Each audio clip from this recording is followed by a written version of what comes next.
Hiya, my name's Gordon. I'm also known as Douglas Lee. I'm the author of the book, The End Is Nigh Again, but this time we really mean it. It's a book about Jehovah's Witnesses and about my experiences as a Jehovah's Witness. Okay, I'm going to read a passage from chapter 1, the very first page of the book, and it's from the chapter that's entitled Jehovah's Witnesses, Who the Devil Are They? Okay. And it's about the day that I was expulsed from the faith. Get in. Yeah, best day of my life. Okay, so here it is. It was about 5 o'clock in the evening when I heard a heavy knock on the door of the third-story flat I'd recently moved into. It opened to reveal a grossly overweight and very nervous-looking man called Len, who happened to be an elder from my congregation. An elder. God was our great shepherd, and the elders were his ferocious sheepdogs, who spent most of the time guarding the pastures and frightening the shite out of the sheep. Hello, Gordon, he wheezed, looking decidedly uncomfortable in an overcoat that strained at the buttons. I've come to tell you that the body of elders... Body of elders. Len was the fattest elder in the congregation, and we would joke that when it came to the body of elders, as they called it, he made up about 75% of it. The body of elders have reached a decision based on your testimony at the committee meeting. As he paused to catch his breath, I noticed with interest that his forehead was bathed in sweat, and he looked pale and nervous. I'm sorry to have to tell you that the committee of elders has had no other alternative than to disfellowship you from the organisation. Disfellowship. Disfellowshipment is a word that can't be found in any dictionary, but which exists all the same. If the Jehovah's Witnesses had a dictionary, then the definition would go something like this. Disfellowshipment. A state in which, in the eyes of God, you're a twat. So, no other alternative than to disfellowship you from the organisation on the grounds of gross misconduct. And that means, from this moment on, you'll no longer be able to associate with any of God's people. Okay then, was the best I could reply.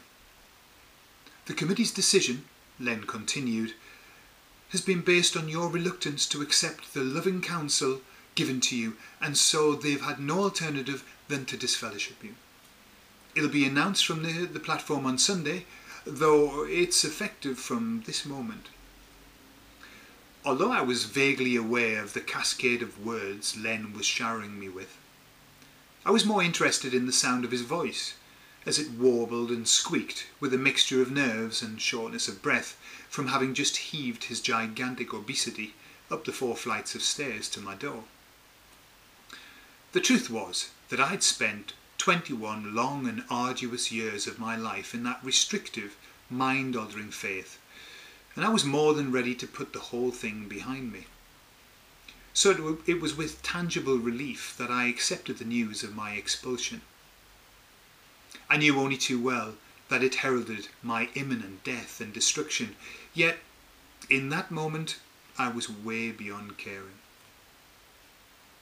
As his less than enigmatic speech drew to a close, he reminded me that nothing was permanent, and that to get back into the fold,